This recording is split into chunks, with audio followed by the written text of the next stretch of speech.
Welcome to the KDFL Fantasy Football Podcast. It's me, Brett Steele, and we are winding down the KDFL season. So this week, we are going to, since next week we'll be focused on the playoff teams, this week we're going to focus on the non-playoff teams and with a little segment because these teams are looking forward to the draft. So we're going to do, because we like to take a trip to Negative Town, we're going to do a draft of the worst first-round draft picks throughout the history of the KDFL. But we still need to recap a very high-scoring week 13 in the league. And go ahead to take that away. My co-host for the evening, Mr. Jonathan Detroit Haynes. Yo, yo, yo. It's great to be back. Go Blue. Another big weekend. Huge weekend for Detroit. Anyways, let's skip. I screwed that up. See? Rusty. I'm still on a high of Michigan's big win there. But anyways, let's go look at Week 13's box scores. First, we got your Melbourne Mega Powers taking on Eric and the Roxalana Renegades, trying to clinch his playoff spot. Your team did as what we would expect. What the hell? Underperformed. Well, I don't even know if you underperformed. Maybe you just lived up to par. Dak Prescott with the big whopping 11 points. Mike the Neck Glennon, 4 points for you. That's pretty bad when you got to start the neck. Antonio Didn't turn out. No, Antonio Gibson and Russell Gage were the bright stars of your team this week. Very nice. For the Roxalana Renegades, he just got all kinds of points from his offense. Stafford, Montgomery, Taylor, Higgins. T. Higgins, but go ahead. Huh? His name's T. Higgins. I said Higgins. You said Taylor Higgins. No, Taylor. I'm talking about Jonathan Taylor had a big game. Oh, okay. I said Montgomery, Taylor, and Higgins. Woo! Jeez. Sorry. My God. Well, we play that back. See if you hear it. People, this is why this podcast is probably coming to an end in the near future. No. We got Mr. Negativity wants to jump right down your throat right off the bat. What were you, 2 minutes into this podcast? I saw the T initial Higgins and thought you thought it was Taylor. I was running down his offensive stars for the week. My gosh. Anyways, man, my man's a little bit on edge after that ass whooping that Eric gave you of 260 to 165. Beautiful segue. We take a trip to Dunbar now. Oh, it's the battle of the City of Gardens. The Dobermans host the Kings. Deontay Johnson with 2 late touchdowns after dropping an easy one earlier in the game. He scores 31. Elijah Moore continues to impress for the Kings as he puts in 21 of his own. He's still on a hot streak. Anthony Brown, redemption game for the Dobermans after getting embarrassed on Thanksgiving. He puts in 22 for the defense of the Dobermans, and they win big. High point total for the year, I assume it's got to be 271 to 162. Nice. Next, we go to Polka as LJ tries to lock up a playoff spot as he hosts the Baboli bearded I quit every week bastards. Bastards got a big bastards with 12 points from Derek Carr, 24 from Josh Jacobs, and 18 from Taysom Hill. Why is that for the Saints? I do not know. Anyways, for the Pharmacist, they got a big game out of Rob Gronkowski and Kirk Cousins. His defense scored massive points. I see 3 guys on here with over 20 points. That's always huge. The Bastards take a beat down, 244 to 175. It was so bad that he even shipped off Josh Jacobs after this game. All right. Josh Jacobs on the first bus out of Baboli. Next up, we have the Hurricane Wampus Cats hosting the Commission's Evil Empire. Kyler Murray, the star of the Wampus Cats, gets it going early with 33 points. George Kittle with 40 points for the Evil Empire. Cooper Kupp also puts in 27. That's about where it ends for the Evil Empire's successful players this week, as Kruger Hill with 20 solo tackles for the Wampus Cats puts 29 in a losing effort against the Colts. But Herbert shores up that 2 QB strategy for the Wampus Cats with 29 of his own. And the Wampus Cats get their biggest victory of the year, giving the Evil Empire their 4th loss as they win 249 to 228. Next, we head to my hometown, Oakview River Rats, hosting the Marmette Midnight Riders. The Midnight Riders coming in, trying to secure maybe a top seed if all things fall right for them. They get a massive game from Justin Jefferson, 35 points. Zach Wilson with 22. Keenan Allen with 22. The Oakview River Rats, man, things are not looking good over there after the trade deadline. But a couple of his acquisitions. I can't even. There we go. I still can't. Acquisitions. Yes. Acquisitions. What he said. Goddard and Jefferson played big, 28 and 16 points. Rondale Moore, not so much. But anyways, I still lose 248 to 198. Finally, mercifully, we've had a surprise guest in the background during this. Yes. Oh, it's the game of the freaking week.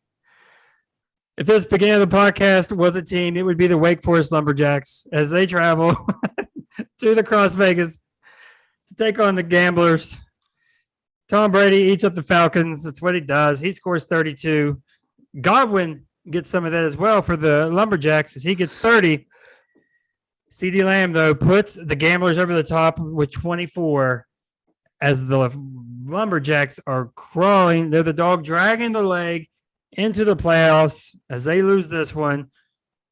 Gamblers win 244 to 192, dropping the Lumberjacks to 8-5 on the year. And that is, thank God, it for your week 13 KDFL That was pretty brutal. results. If you're only listening to this, you don't really know all the chaos that just went on. Or maybe you do. It's just her walking. I gotta know, is that a giant Santa Claus head on the door hanging back there? I'm a huge Santa nut. All right. That's Okay. like my thing. Huge Santa nut. You're Santa's okay. nuts? You like what? Yeah, here we go. All right, when I'm grabbing Grabbing what? damn this podcast. All right, that is it. Let's clear the stage. Because half of this podcast had quite the weekend. Oh my gosh. I'll clear the stage right now. We go over our NFL reactions, but yeah. Take it away. Well, yeah, this weekend has to be probably one of the best weekends of my life. Yeah, it's a low bar. Yeah, it's pretty low. Apparently, the black cloud forgot to hover over me and everything I do. Michigan finally breaks through, wins a Big Ten title. We're in the playoffs. I mean, never thought I'd see that. I was calling for Harbaugh's head last year. This team was just, I don't know. You guys, you've seen the chats in there. I'm always calling them, this team sucks. The quarterback's So terrible. They're in the playoff. But even more than that is the surprising Detroit Lions getting a victory. I did not see that. I love it, dude. I mean, Jared Goff, going back to like 2017. I mean, he looked good. He was player of the week this week. Never thought I'd ever say that. I feel like I'm somewhat of a proxy Lions fan with you guys. It was amazing to see, but that defense at the end. Oh my gosh, it was terrible. How did they not fire him? I mean, they played because they're still in the hunt. I mean, they are. I guess, but why is the defensive back 7 yards back in the end zone? He's playing 10 yards off coverage in a 10-yard end zone. Yeah. You think Goff had to look at that like 3 times? Like, is this guy really okay? You sure? Yeah, he couldn't even believe it. So, Who's up next? Who's up next for the Lions? I believe it's the Broncos. I think they're at Denver. Okay. Another winnable game. I mean, Broncos aren't anything special. No. But I think the Lions probably blew their load this past week. And got their win. Talk about the draft with the Lions real quick. I have an interesting thing for you. I know a lot of Detroit is going to want Hutchinson, right? Mm-hmm. But I think there's a good upside. What's his name? How do you say his name? The Oregon lineman. I can't. It's tough to say. I can't. Even, did you not listen 5 minutes ago when I couldn't? I want to say, and I'm gonna butcher this.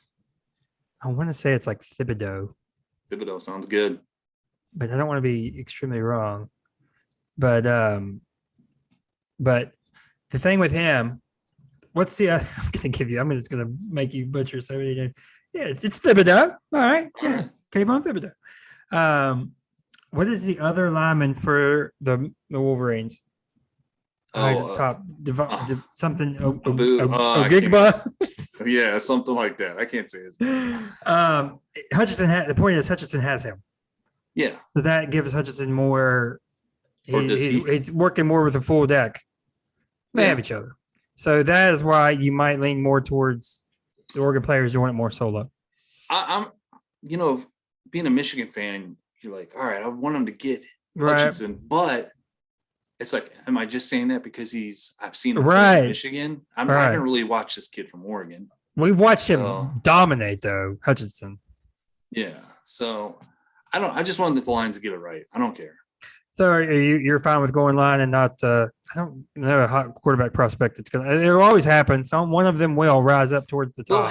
They'll have 3 picks in the top 33. I think they can get a quarterback with one of those 3 picks if they really want to go that route.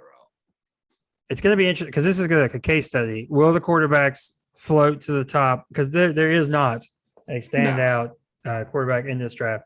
So will they float to the top like we seem to always see, where it's there's no huge prospects outside of a couple, and then eventually like last year we get 5 in the first round. But that'll be so. I do like what I don't. They still make some very crazy coaching decisions. I don't know about Campbell. I like the guy, but I don't know about the football IQ. Man, I'm starting not to like him. I'll be honest. Some of the game management, managing the clock is not good. And maybe that's rookie head coach as well. You got to learn. It could be. I'm not calling for the guy's head or anything. I just think it hasn't looked good. How's that? Yeah, but you're fine. I hope they do go with this philosophy, and I think they are. It's almost a foregone conclusion of building inside out, going with the line first, getting the line situated. You got Suo last year, and indications are they're going to go lineman defense this year. So build the trenches.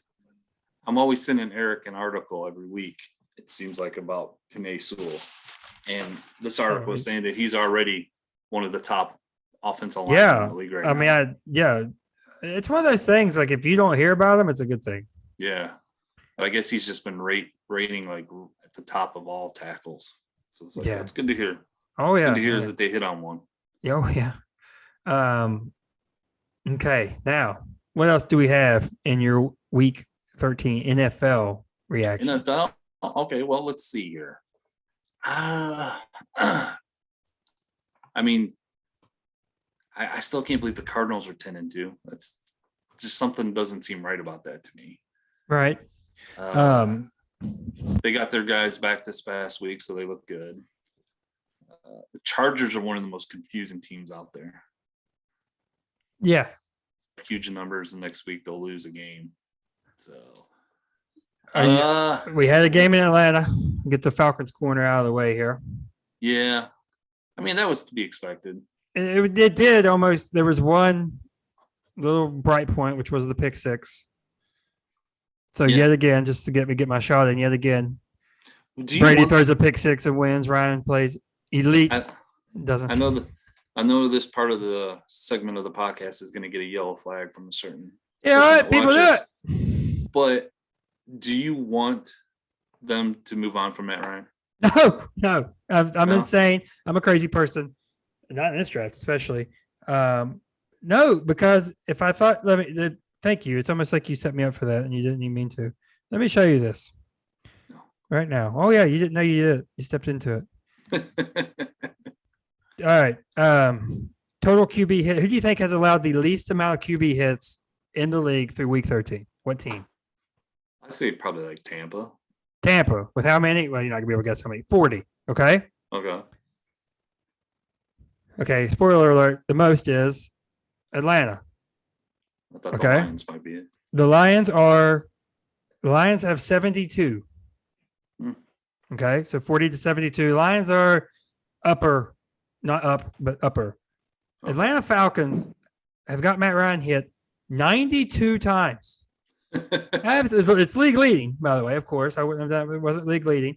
92 times. It's some of that is because you look at a lot of these bottom teams. Tampa Bay with 40. Obviously, they set Brady up for success. They built the line back. They built the line right. He's smart. Gets it out quick. Has the weapons. Bravo. Whatever. Suck one. Whatever. But then you have like Arizona's next with 43. That's Kyler a lot of himself too. He can move. He can move. Philadelphia with 50. Dallas with 60. Carr runs a decent amount, 62 for Vegas. But you can't do anything if you don't get that right. And they've invested in it. It's just, swing and a miss on lines. So one more year. People are going to lose their minds when I say this. His contract hasn't out after this season. Oh, okay. And I think they're going to a version of extend him. Like they're going to keep him going until he's 39. Because also it has the out, but also it becomes a lot more affordable. I was talking with loyal listener Keith. It becomes a lot more affordable. This year he's owed. That's not Keith Reed, by the way. There's no change. No, he's not loyal. No, it's not loyal. No, he's loyal to listening to it. But, no way he's dealing with 2 seconds of Atlanta Falcons talk. Yeah, he has an out. I don't think we'll take it. I think we'll keep him rolling. I don't see him as the problem. But we'll see. We definitely wasted him. I mean, that's just a fact. Unless we pull a rabbit out of the hat one of these final years, we wasted him. There's no doubt about that. But yeah, such is life when you're an Atlanta Falcons fan, Lions fan, a number of other fans of this style team. All right. See, Falcons Crier. I came within a couple minutes. Come on now.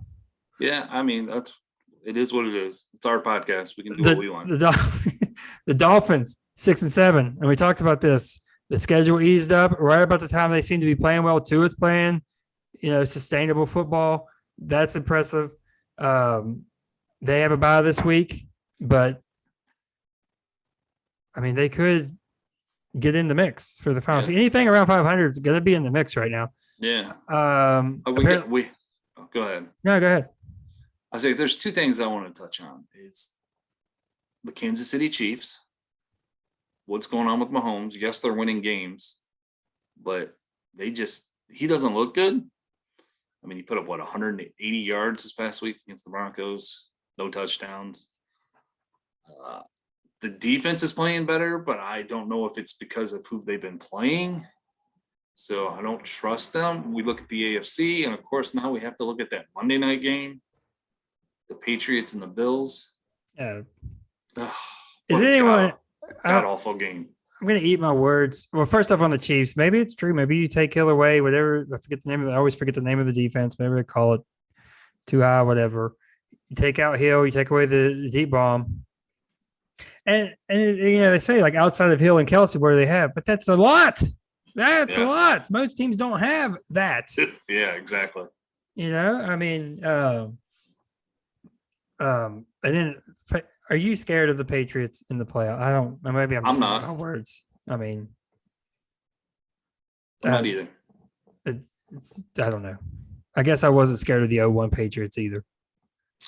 Well, I've been telling anybody that wants to bet, I will bet that they don't make it to the Super Bowl, and I will even give you odds.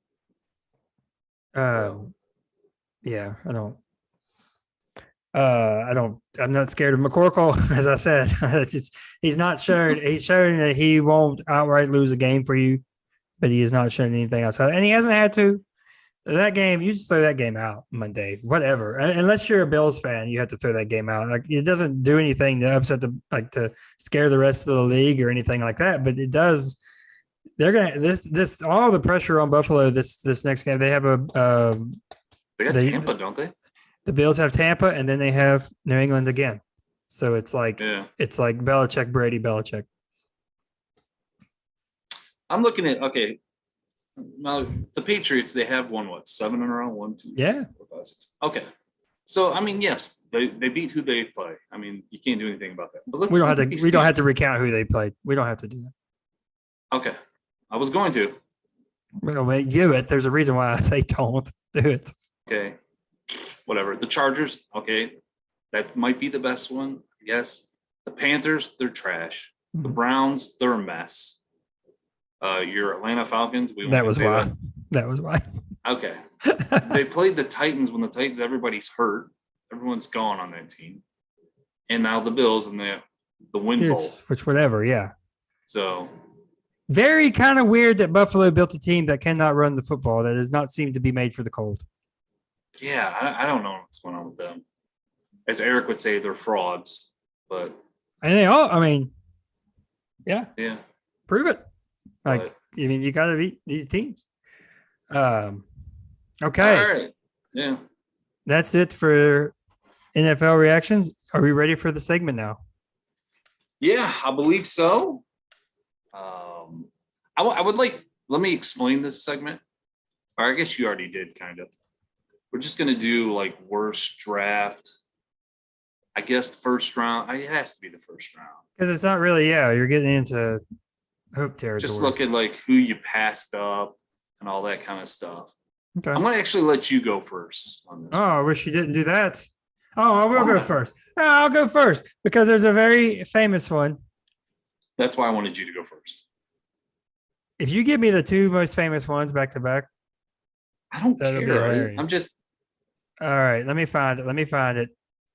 The year is 2018. Detroit has 2 picks or 3 picks. Is it 3 or 4? I had 4. Well, one was in the second round, early second round. Okay, 14. It's really not okay. He's got the second pick overall. First, the commissions once again robbed someone blind and traded for traded up to get Saquon Barkley with 1.1. Detroit sitting there at the second pick. All the pressure of a sell-off. I believe this is when we sent away Zeke, right? Yeah. Yeah. This is when we sent away Zeke. Mm-hmm. And he's up to the podium. And who does he pick? Mr. Darius Goosh. How the heck do you pick somebody 2 overall and not know how to say his last name? Because I'm terrible. I butcher everybody's name. Darius Geis, who, when did he, is it ACL that preseason? Yeah, he was, I think it was like the first game. ACL that preseason, never gets off the ground. My number 4 pick wasn't very good either. Number 5, but we go to the picks the rest of that round. Baker, Rashad Penny, not great. Josh Rosen, not great. You do follow up with Lamar Jackson. I remember thinking 100% Detroit is going to snipe me right here. Calvin Ridley is going to him because he's right in front of me. There's no way he doesn't do it. Kerryon Johnson, not what we thought he'd be either. Roquan Smith, obviously elite. DJ Moore, solid. So Nick had back-to-back drafts that set his team up for success. Sonny Michel and Royce Freeman. So, I mean, not a crazy first round, but the Goosh. No. If you say his name right, I don't know if I even make this pick. That was just such a perfect moment in our draft, in our KDFL draft history. You know what? We call the last place trophy something. We need to change it. It needs to be the Golden Goosh. Golden Goose. I like The Golden Goosh is the name of the winner of the last pick of the draft. I like it. Okay, well, I guarantee I'm probably not going to take the other one that you're thinking. I don't know how you don't, but go ahead. I'm going to 2013. Oh, okay. Okay. And the number 1 pick. Oh, yeah, I should have done that. Yeah. That's a good one. Your good old buddy, LJ, with the biggest homer pick of all time, Tavon Austin, wide receiver, Rams. And the second receiver to go off the board in this draft, everybody, at number 4 was Deandre Hopkins. Amazing. So just imagine having Tavon Austin over DeAndre Hopkins. Not good. Not great. A little grain of salt on the earlier years because we did not know what we were doing. It's fairly evident. You can see it. Me, we still don't know what we're doing. Well, you could see a clear progression in the quality of the drafts as you get closer to this year.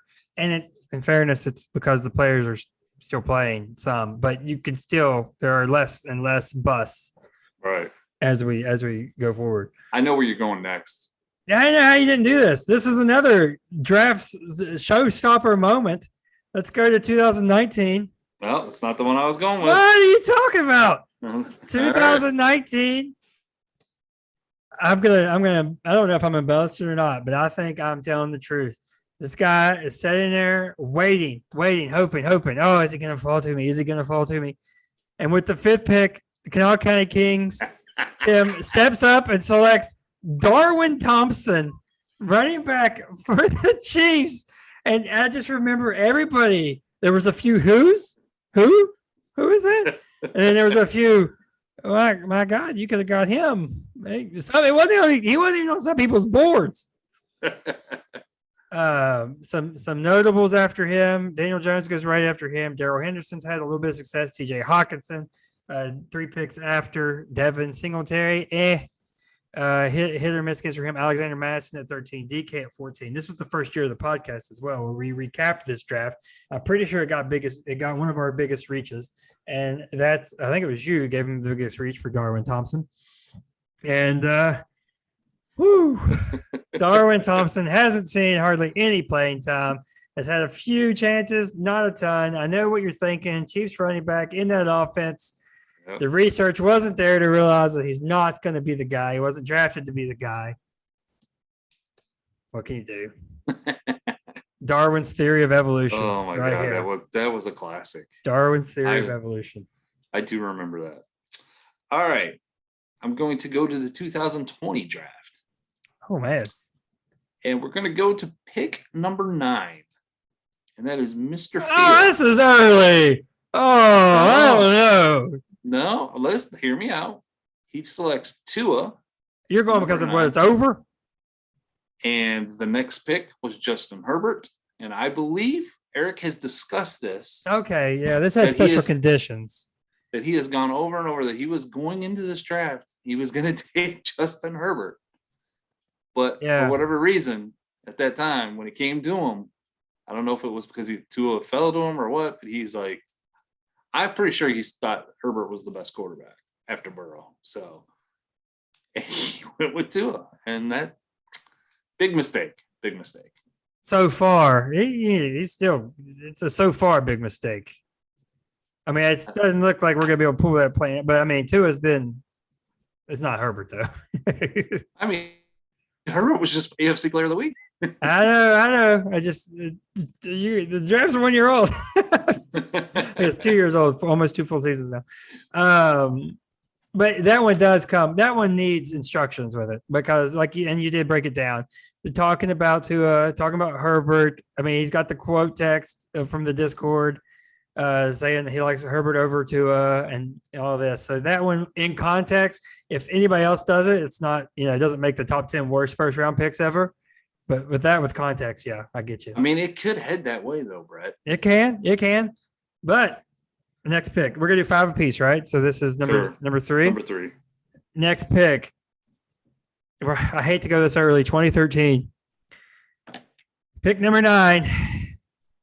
This is where we start our homers. Where we start our homer picks. The commish in a somewhat of a rare miss. He's obviously overall pretty solid draft history. Obviously, Marcus Lattimore, who famously gets hurt at the end of his right before he comes out for the draft, blows his knee. One of the sickest, a terrible injury. I don't think he plays a snap. Does he? I don't think so. I don't think he does. If so, it's very limited. Him just even making it back on a football field was impressive with that injury. Marcus Lattimore, number 9 overall. Amazing to say this.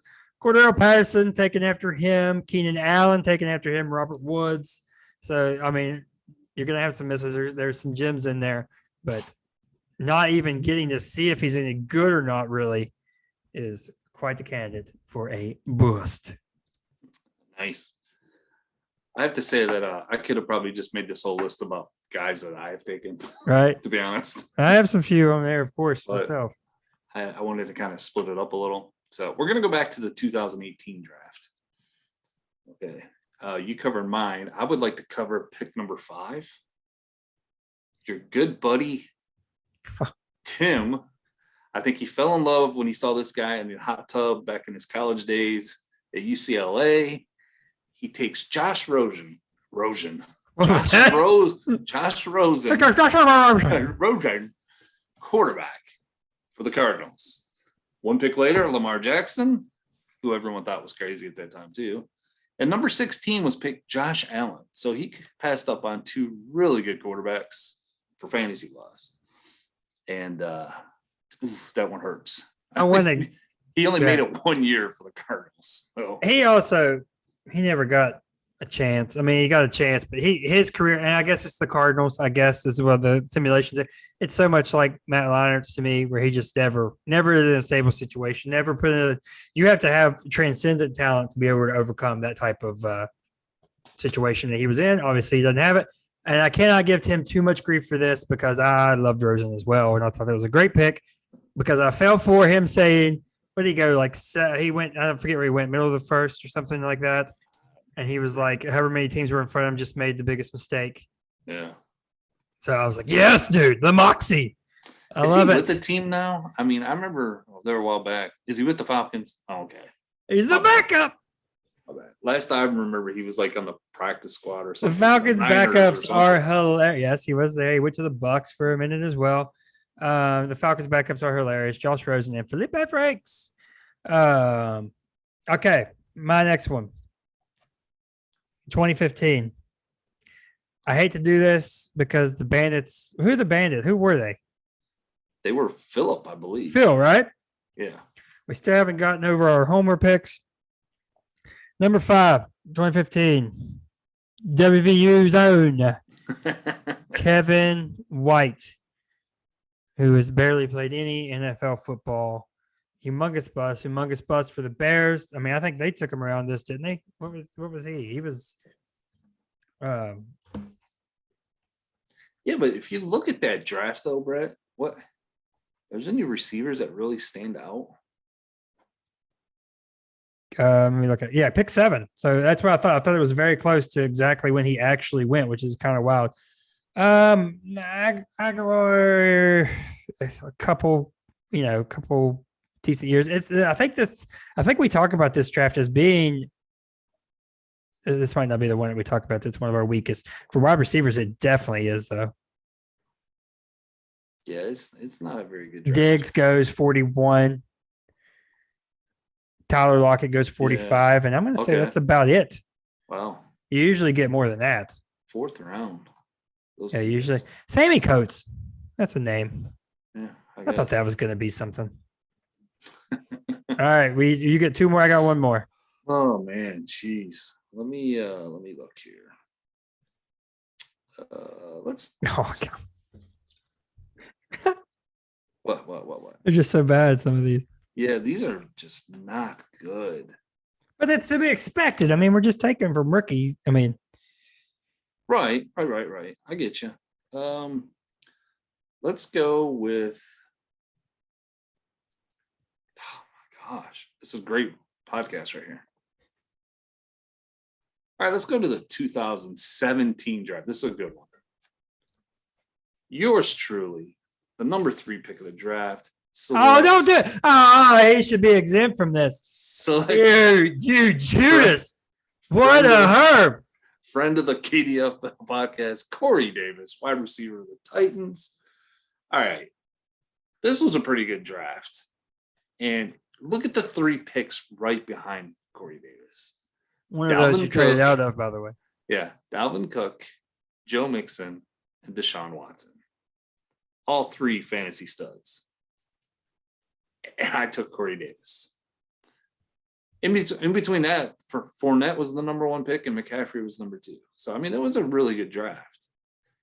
And somehow I came out of there with Corey Davis. And I was so pumped coming out of that. I was like, yeah, I think I got the best guy in this draft. I really was a big believer in Corey Davis and that he was going to be a stud. So I have to take him. Okay. Now, as punishment for your insubordination, with my final pick, we will go to 2016, where I trade. This is the trade, right? Yeah. This is another draft day trade that we did. Oh, you gave me a 2017 first for this pick. That's what it was. I always think in my head that you traded me up to Deshaun Watson while we were doing the draft, and that's not what happened. Okay. Oh, man. Now that I know that, this is really playing out. You trade up. You give me pick 13, pick 25, and the 2017 first rounder. You gave me two. Jeez Louise. You gave me the top of the second round, next year's first, and a third. You gave me a second, a third, both of the tops, and next year's first for pick 6. Those players turn out to be Tyler Boyd, Christian Hackenberg, blah, blah, blah. And next year, of course, Deshaun Watson. And you move up to 6, my friend. And I remember thinking, I don't like anybody right here. This is why the trade happened. I didn't like anybody right here. Yeah. And who did we take? For the Washington football team, Mr. Josh Doxson. Yeah, look at 2 picks later who I could have had. Yeah, and I didn't like anybody, but that doesn't mean there weren't gems, because there certainly were. Sterling Shepard, Michael Thomas, Derrick Henry, Will Fuller, who overall would be a great. Will Fuller is about the bar for a successful pick in a KDFL 1 or 2 round draft, I would say, wouldn't you? Yeah, he's. I mean, it's a startable. It's a startable player, though. Yeah, he's a starter. He's not a star, but yeah, that's like the bar for minimal success. A startable player in the first 2 rounds. Yeah. So there you go. Yeah. Come on, Corey Davis. Best is yet to come. All right, now we're going to go to the 2014 draft, and this is the final pick. Yeah, I'm going to go with our commissioner at number 2. Falling in love with Johnny Football, who absolutely sucked. He could have got Mike Evans, Odell Beckham, Devontae Adams. Yes, these are receivers, but still, I don't know about you, but I had no doubt that Johnny Manziel was not going to be a good quarterback in the NFL. Yeah. I would have liked Teddy B. This is so freaking hindsight. It's so like revisionist. I would have taken Teddy B over him at that time. But that's, I mean, if he needs a QB, I don't remember his exact state of his team. I'm sure he needed a QB. Because this is right around it may have been 2013 that we go to 2 QBs. I know the first year I don't think we did. But Teddy B, I mean, Blake Bortles didn't do anything. Teddy B loses the beginning of his career with injury and hasn't been much more than a game manager at best. But yeah, it's a very, very interesting pick. Yeah. Yeah. Now. Well, I had one that I should have brought. Give me honorable mention. Yeah, give me some honorable mentions, and there are going to be some that we missed. There's no doubt about it. This is we're talking 10 years, and we're talking 120 picks. There's more than 10 busts in the first round. I forgot to write this one down, but it was Mike in 2019 taking Cannell Henry from the Patriots, wide receiver. He took him over DK Metcalf, AJ Brown, Marquise Hollywood Brown. I mean, Debo. There's some really good wide receivers in that draft that he took. Henry from the Patriots. So, shout out to Mike for making the list. Honorable mention. I mean, I've got some EJ Manuel. I thought he was going to be a stud at the end of the first round. The first couple of years, I was like, that's my guy. Bills QB, EJ Manuel. But yeah, I mean, there's obviously a lot in there that if you haven't missed in the first round, you haven't picked in the first round. That's the way I look at it. Okay, now, would you want to air out the drama of the day quickly or no? Yeah, we can. All right, go for it. It was a big conversation today on Discord. It has to do with Tim back in week 7. Bustin brought it to light. Started out by Tim trying to put allegedly, if he was the source. We can't be sure. I mean, if he was the source, that's the best part. It started out allegedly with him trying to call out the Bustin for just a few very subtle tweaks. I love that how you want me to explain it, and within 5 words, you'd cut me off. And that's what I do. Proceed. But anyways, it was brought to our light, and I'm sure we covered this, but we forgot. But somehow Tim didn't start 4 defensive players in week 7 because he had a ton of buys. He did have a ton of buys and guys on the IR, and he did not want to drop anybody. So he messaged the commish and said, hey, here's the deal. This is what's going on. Sorry, but I don't want to drop any of these guys. Can I do this? And the commissioner told him yes, which is commissioner's call.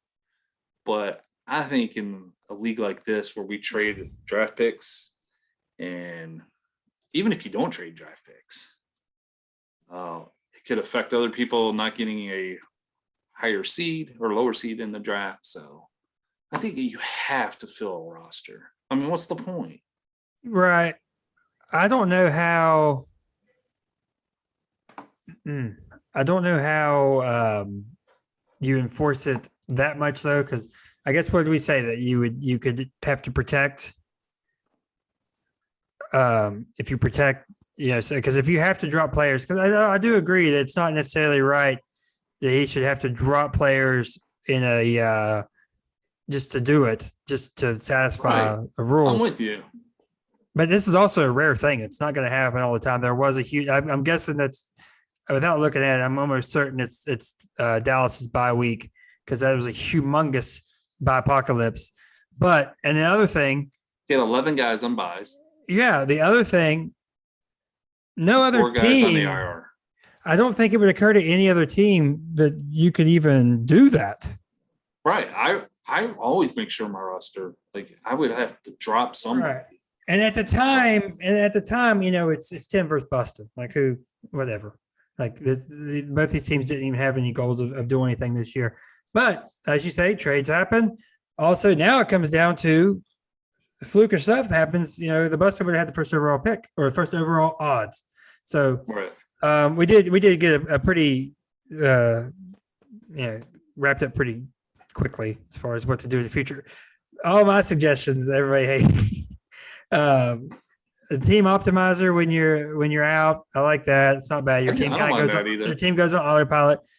And I hate suggesting these, and I've suggested to you probably. I haven't done it publicly because I don't like how it looks, but I've historically either been the team that's last in the playoffs or first out. Or like, in that 5 to 8 range, but I either want the draft odds to all be equal, which I know is going to, or I don't know how tight they are now because they might be pretty tight because I did move up 2 picks last year, but tighten them to where it doesn't really incentivize you that much to take. But the fun idea is to let Jerem nominate somebody else in a similar position every week. They set your lineup. That would be so much fun for you to be the reason why you didn't get a higher pick because you set a lineup and it got destroyed because obviously you're going to set the best lineup. You want them to win. Yeah, that is the fun way to do it. I need to talk to Matt about that because you and Matt need to do it this week. No, it's perfect for it. Playing each other and we both have the same record. So, it's perfect. It's a perfect situation. No, I have a 1 game up on it, but still. But if you lose, right. But yeah, I like that idea. I start his lineup. I pick his starters, and he picks mine. So, but where are you guys at on points? Because we did learn that today. The head-to-head doesn't matter. Oh, let's take a look. Oh, there is a 5-point difference. Oh, that's perfect, dude. You don't have to do this. It absolutely can. And he doesn't even have a first-round pick. He has 5 more points than I do. Oh, that's absolutely beautiful. Yeah. So, but I hate tanking, and it's hard to. Because you're asking people to do what's not in their best interest. And that's not necessarily fair either. But it's a balancing act. But I love the idea of another player setting your lineup, trying to give you your best lineup. Yeah, I like it. Yeah, it's just fun. But I don't know how you go through, have fun. I think we could have fun with it myself, but we'll see. All right. Alrighty. Are we ready? Yeah. This is the most pointless KDFL week. In recent memory, it's the last week of the regular season. The problem inside the KDFL is that all 6 playoff teams are locked, not in their seeds, but in the playoffs, as well as all 6 teams out are officially out. So no drama there, just some shifting of places. I'm going to let you pick the order. Start with game. Okay. Yeah, I'm just going to go how it's up on my list. So first game is my Elkview River Rats hosting the Bearded Bastards. Or no, I'm on the road. I am going to say that Lamar finally bounces back, has a big week against Cleveland. I'm praying, and it's just going to be enough. And I'm going to edge out Matt this week. Yeah, look at this. I don't know. He did acquire Chase Edmonds. I don't know what his role is going to be. I think he's, based on what I've heard, he's going to be eased back in. So his projections might be a little high for what it's showing, for what he might actually end up doing. I do like. I mean, you kept no one, dude. God bless both of you are freaking scrap metal now. I'm going to go with the Bastards because Taysom Hill is a cheat code, and I don't think he throws 4 picks again. So I am going to go. I hate him. He sucks. But fantasy-wise, if he doesn't throw 4 picks, he is a cheat code. All right. Next, we go to the Hurricane Wampus Cats on the road visiting Roxalana Renegades. The Renegades, I think, I think they're going to be all right in the playoffs. They're going to be one of those sleeper teams. Steppers played against Arizona. I think he struggled last time against them. Yeah. So we'll see there. I do love that he runs out his lineup with TJ Hawkinson and Kyle Pitts, a double tight end. And Taylor Higgins. And Taylor Higgins. Stop it. Anyways, he does have the Colts on a bye this week. So that's going to hurt him for Taylor and Leonard. Yeah, I always talk about that. Somehow, I think Buston's going to pull out the upset this week. I would love it. Extremely lucky of the Renegades. This man got to play Taylor all year without having to run into a bye, and this is essentially a bye as well. No, I just mean he's in the playoffs. Is what I'm saying. Right. Yeah. So he did not have to play a meaningful game without Taylor, which is very valuable since how much he's been dominating this year. I do like the double tight end, like you said. Side note on Pitts, there have been a few times where he has just dropped open balls, and that is going to freak me out until I see Eric it. Ebronish. It freaks me out because they're in key moments and they're there, and he's supposed to be, transcendent. Second time I said transcendent on this pod. If I was a Buston and I wanted to win this game, I don't know if I'd have Amon St. Brown in there over DK Metcalf, considering Russell Wilson has been playing better. Interesting take there. We'll see. Dawson Knox has been on fire, but yet Gerald Everett is in there. That's interesting as well. Interesting approach to the game of football from the Buston. But with that being said, I'm going to go one last time in the regular season. Give me the Renegades getting a victory. And we march on with the full City of Gardens behind us into the playoffs. All right, next we go to Wake Forest as our other co-host, Phil, hosting the Dunbar Dobermans, and Keith, I hate projections, read. Phil coming off 3 out of 4 losses. His team is not going in the right direction. Trevor Lawrence has not been really doing anything. He did make the big trade to get James Robinson, who promptly fumbled and was benched. Came back in. Oh, who needs Derrick Henry? Anyways, so the Dobermans, they're starting to. I mean, they're what, 5-8? They're starting to look what we thought they were going to be. Right. Good point. I think this team is going to be another draft. This team's going to be dangerous next year. So I'm going to go with the Dobermans. And I think the Dobermans are going to win pretty easily. Look, the main thing he has to address is defense, and that can be largely done in free agency for the most part if you get in there early in the year. I really like the way this team's made up. I've never seen a team limp harder into the playoffs than the Lumberjacks. I mean, this is absolutely an amazing fall from grace. Some self-inflicted, some not. The Derrick Henry injury obviously caused James Robinson to now be there, which James Robinson has been very solid, topped running back 2 on the year. But when he fumbles, and he does it somewhat often, they pull him for an extended period of time. If Carlos Hyde doesn't fumble again to kick it back to James Robinson, I don't know if we see him again last week, because Urban Meyer loves James Robinson, and they were in a negative game script, and Hyde's the passing back. With all that being said, give me the Dobermans to get this victory and improve to 6-8 after a rough start. Like you said, strong showing in 2021 for the Dobermans. All right, next we head to your hometown now in Melbourne Mega Powers as they host the Marmot Midnight Riders. This has you projected at 211. That might be one of the highest projections I've seen for you. It's not, you jerk. It's usually around there. Anyways, Mike, after all his big trades with the Elkview River Rats, is going to get some of those players playing this week. What a wide receiver core. Debo, Hill, Jefferson, and Adams. That is probably the best in the league easily. Keenan Allen's out. I don't think this game is even close. I think he beat you by 75. Yeah, this is, look, Mega Powers fans. It's first year in a new area. We've done a lot. We've come to the town. We had a nice kickoff. And hey, we've had some nice wins. We had a stat correction victory against the Dobermans. We spoiled. I mean, this man on this podcast is a shamble of himself after a victory against him. We spoiled the Poker Pharmacist. We had a fun time, had some fun wins. It's time to continue to progress the team. We held on to 3 running backs too long after the championship. Now we've learned our lesson. But alas, we're going to get stomped. Unless more Chargers come down with COVID. Mike Williams out now. But if Eckler and Allen play, he's going to destroy me. Probably without them. But give me the Midnight Riders. Sadly, the third time I've picked against my team. Yeah, it's just now noticed he is really starting 5 wide receivers. Impressive. He is, and there is a lot of Q's and O's on that squad right now. Yeah. All right, next we have the Cross Vegas Gamblers visiting the Kanawha County Kings. Brady going against Buffalo should be interesting. Looking at Tim's team, man, this guy really does have the worst roster in the entire league. I'm sure I've touched on that many weeks. So I don't even really bother need to break this down. So I'm going to just take the Cross Vegas Gamblers. Look, it's here. He's done it. The tanking's over.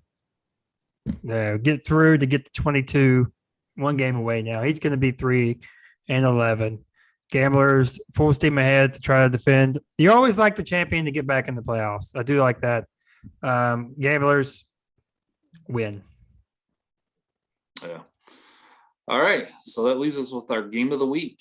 The Poker Pharmacist visiting the South Hills Evil Empire, who have lost 2 in a row. The Evil Empire, Patrick Mahomes, we talked a little bit about him and how he's been struggling. Still got a nice running back core with Mixon, Mitchell, and Barkley. Jamar Chase, he's come back down to earth, hasn't he? From where he started. Yeah, including a daggone wide open, what was it? DROP. Drop. Glad so he's come way back down to earth when somebody's top best pick in the draft. One of the draft picks hasn't even played yet, so we don't know. I set you up perfectly for that. You did.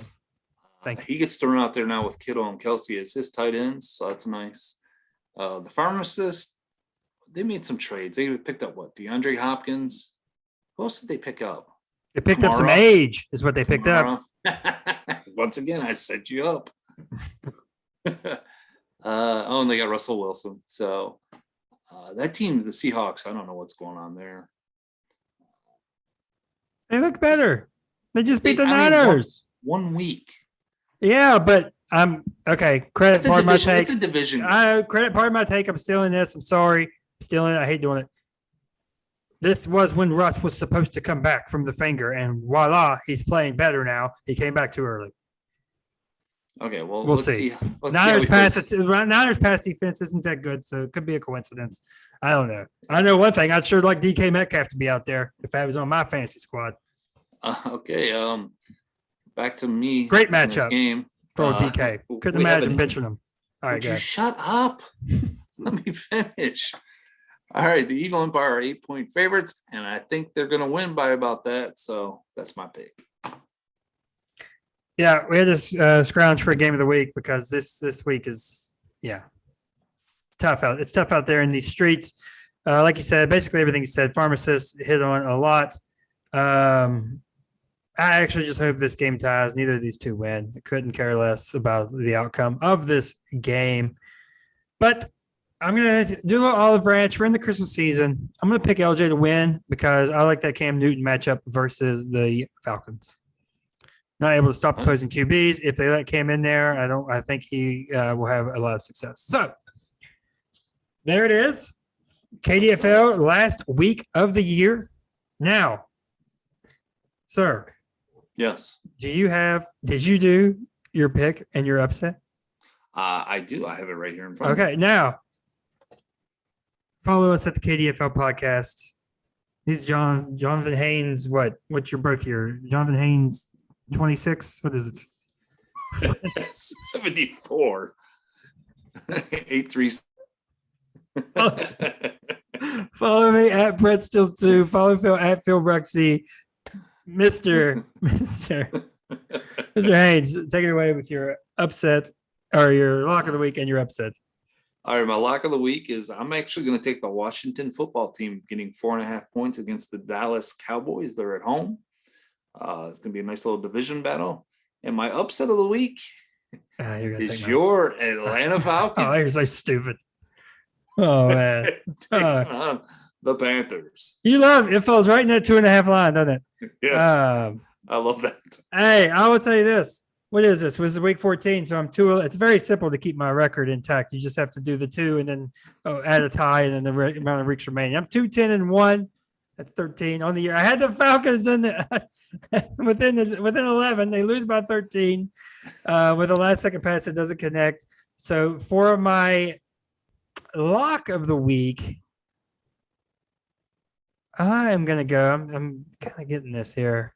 I'm going to do it. I'm going to go. Last time I was right with the lock of the week, I'm going to take your Lions getting 8.5 on the road versus Denver. An over-under of 42 with a team getting 8.5 is pretty wild because usually if you have those larger spreads, you need a lot of points.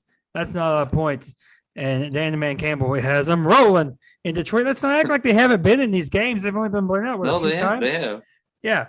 Now, I'm much more proud of my upsets of the week where I am 4-1 on the year. If you'd bet all these, you'd be in the money as long as you didn't bet my locks of the week in the money handsomely. Guys, it's the same philosophy every week. It's not hard to predict. Hungry dogs, they run faster. What team just got embarrassed? They were asked if it was embarrassing. It just happened on Monday night. The Buffalo Bills. What team just had an easy win on the road in Atlanta? Tampa Bay Bucks. What do the Bucks do well? Stop the run. What are the Bills not going to do anyway? Run. The Bills are going to tear apart that trash Bucks secondary. They're getting 3.5. I like them to outright win. That's the most analysis I think I've done on any of these picks. I actually like that breakdown. I kept rolling. It was like I was on my body for a second. So you got me logging on right now to bet on the Bills. I like that. There we go. So and Brett, by the way, you suck. Oh, nice. So that's it. Next week, we'll be in the playoffs of the KDFL podcast. So for Mr. Phil Bruxy, for Mr. Jonathan Detroit Haynes, we will see you next week for the KDFL playoffs right here on the KDFL Fantasy Football Podcast. Go